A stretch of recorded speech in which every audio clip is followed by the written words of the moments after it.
या अगोदरच्या भागामध्ये आपण cell structure and microorganisms या पाठातील सेल स्ट्रक्चर हा भाग अभ्यासलेला आहे.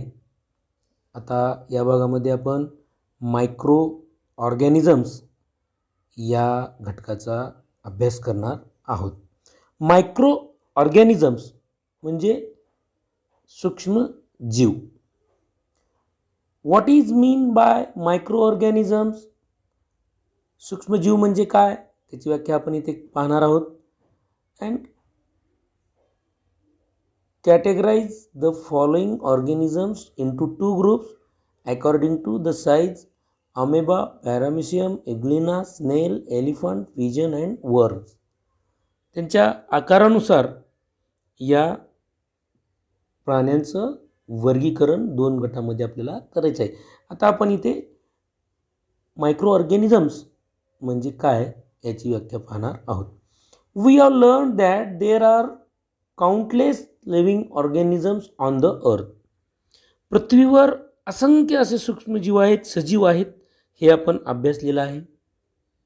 Of these the organisms which cannot be seen with our eyes but can only be observed under a microscope are called microorganisms.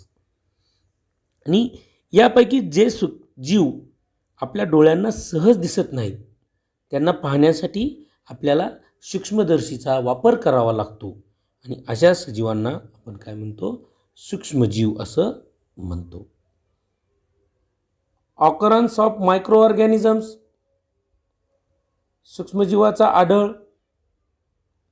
Microorganisms are present all around us in the air, water, soil, food, sewage, garbage, as well as in the bodies of plants and animals, including humans. सूक्ष्मजीवाचा वावर हा हवा, पाणी, जमीन, अन्न, सांडपाणी, कचरा, त्याचबरोबर वनस्पती, प्राणी आणि मानवी शरीरामध्ये यांचं अस्तित्व आढळून येतं. Some microorganisms are solitary, that is they live singly. आणि यापैकी काही सूक्ष्मजीव हे एकटे राहतात. एक्झाम्पल अमेबा, पॅरामिशियम सारखे सूक्ष्मजीव. सम मायक्रोऑर्गॅनिझम्स लिव्ह इन कॉलनीज. यापैकी बरेच हे वसाहतीमध्ये राहतात. Some microorganisms live on the remains of dead plants and animals.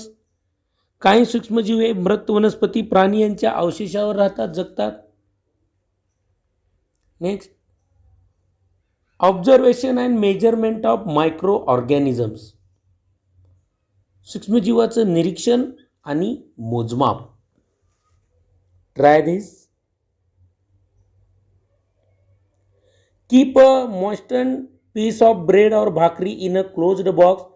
Observe it after 3 to 4 days using a magnifying lens. एक भाकरीचा किंवा पावाचा तुकडा भिजवून तो एका डब्यामध्ये 3 ते 4 दिवस काय करायचं आहे? बंद ठेवायचा आहे आणि 3 ते 4 दिवसानंतर त्याचं आपल्याला निरीक्षण करायचं आहे भिंगामधून.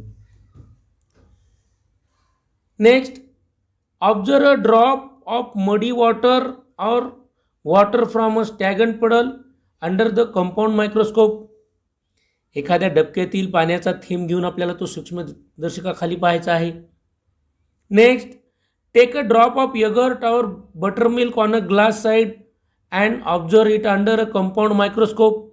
दही किंवा ताकाचा एक थेंब काचपट्टीवर घेऊन तो आपल्याला सूक्ष्मदर्शीखाली निरीक्षण करायचा आहे. In your notebook draw cases of the microbes you observe.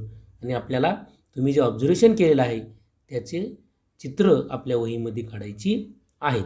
कशा पद्धतीने ते सूक्ष्मजीव दिसतात त्याचं निरीक्षण करून आपल्याला त्यांच्यासारखा आकार आपल्याला तो वहीमध्ये काढायचा आहे. डू यू नो, तुम्हाला माहिती आहे का?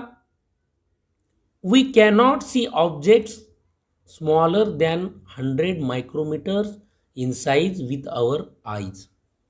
100 मायक्रोमीटरपेक्षा लहान वस्तू आपल्या डोळ्याला दिसू शकत नाही. So we make glass slide of the micro organisms and observe them under a compound microscope. आणि मग यापेक्षा कमी आकाराची वस्तू असेल तर आपल्याला काय करावं लागतं, त्याच्या काचपट्ट्या तयार करून ते सूक्ष्मजीवाचं हे कंपाऊंड मायक्रोस्कोपमध्ये संयुक्त सूक्ष्मदर्शीखाली त्याचं निरीक्षण करावं लागतं. However if a magnification of 100x proves to be insufficient, then we need to use an electron microscope to observe those microorganisms.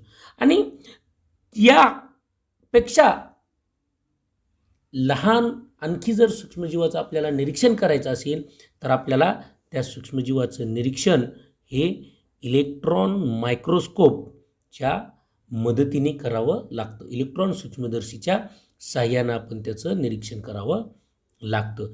Size of some microbes, काही सूक्ष्मजीवांचे आकार, paramecium about 100 micrometres, 100 micrometres, bacteria of typhoid, टायफॉइडचा रोगजंतू 1 to 3 micrometres, 1 ते 3 micrometres, polio virus, पोलिओचा विषाणू 28 nanometres, microbes measure less than 100 मायक्रोमीटर्स.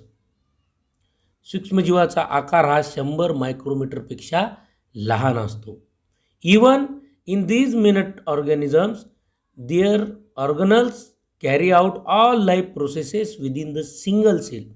एवढा लहान आकार असून सुद्धा हे सूक्ष्मजीव आणि त्या पेशीतील अंगे ही सर्व जीवन प्रक्रिया त्यामध्ये घडवून आणतात. Use your brain power. Can the point of a needle accommodate micro organisms. सुईच्या टोकावर सूक्ष्मजीव मावतील का? Answer is yes. Next, nature of micro organisms. सूक्ष्मजीवांचे स्वरूप. Among the sketches you have drawn, do you find any of the micro organisms you see below? What inference can you draw about their size. आपण जे आत्ता तुम्हाला काही कृती करायला सांगितलेल्या होत्या त्यामध्ये काही खाली सूक्ष्मजीवांची इथं रचना दिलेली आहे, स्ट्रक्चर दिलेलं आहे सजीव मायक्रो ऑर्गॅनिझमचं. यामध्ये आपल्याला प्रत्येक जे सूक्ष्मजीव आहेत, मायक्रो ऑर्गॅनिझम्स आहेत, वेगवेगळा आकार त्यांचा आपल्याला आढळून येतो. या ठिकाणी अनेक प्रकारचे सूक्ष्मजीव आणि त्यांची आकार कशा पद्धतीने असतो याचं चित्र या ठिकाणी आपल्याला दाखवलं. व्हरायटी ऑफ मायक्रोब्स, अनेक प्रकारचे सूक्ष्मजीव, यावरून आपल्याला निरीक्षण करता येऊ शकतं. Next, some microorganisms like the fungus that grows on braid or strands of algae in ponds are multicellular. काही सूक्ष्मजीव हे कसे आहेत? बहुपेशीय सूक्ष्मजीव आहेत. पावावर येणारी बुरशी, शैवालाचे तंतू यासारखे सूक्ष्मजीव आहेत ते मल्टीसेल्युलर आहेत. However, most organisms such as bacteria and viruses are unicellular. आणि बऱ्याच प्रमाणात जे जीवाणू, विषाणू सारखे जे सूक्ष्मजीव आहेत ते एकपेशीय आहेत. They have a somewhat different cellular structure. यांच्या पेशींची रचना ही थोडी भिन्न असते, वेगळी असते. They do not have the membrane bound organelles found in eukaryotic cells. यांच्यामध्ये जे दशकेंद्रकी पेशीमध्ये आढळणारी अंगके असतात ती अंगके यांच्यामध्ये आढळून येत नाहीत.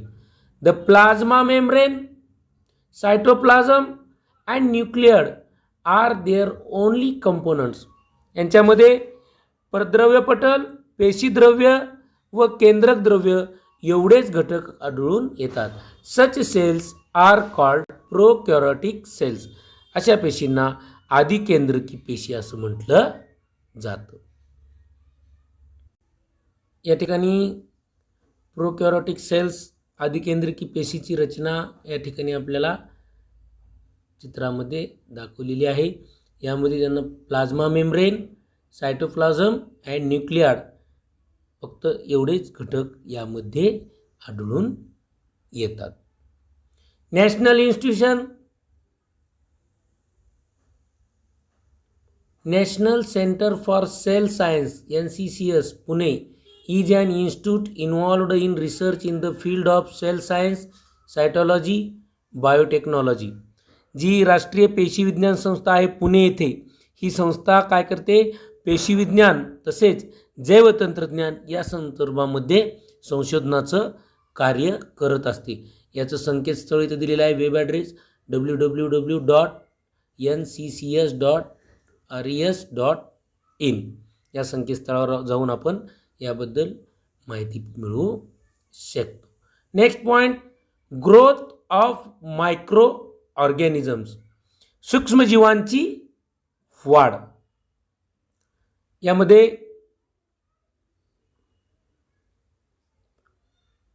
each microorganism needs a specific environment for growth and reproduction. प्रत्येक सूक्ष्मजीवाला वाढ आणि प्रजनन होण्यासाठी विशिष्ट परिस्थितीची आवश्यकता असते. Many microbes need oxygen for their growth, whereas some microbes can grow without oxygen.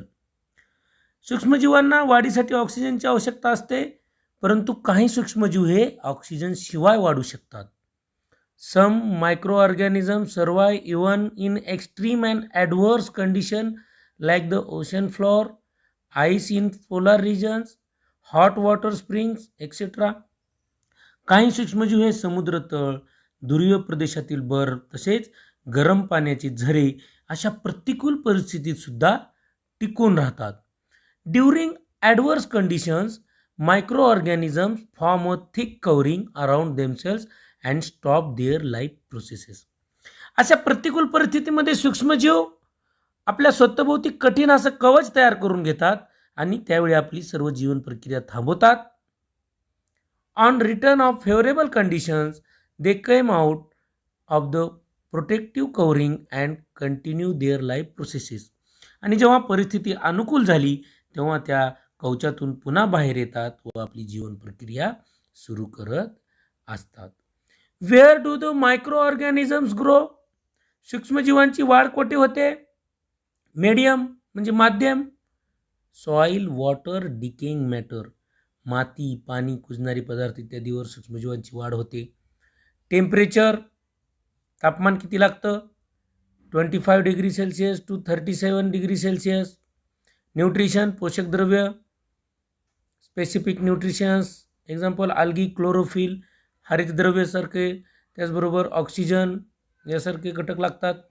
Atmosphere, वातावरण, मॉइस्ट, ह्युमिड और वॉर्म, ओलसर, दमट तसेच उबदार वातावरण या सूक्ष्मजीवांच्या वाढीसाठी लागत असतं.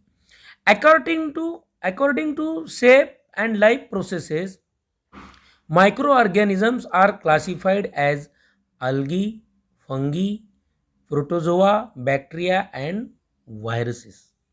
आकार व जीवन प्रक्रियेनुसार सूक्ष्मजीवाचे शैवाल, कवक, अधिजीव, जीवाणू, विषाणू यामध्ये वर्गीकरण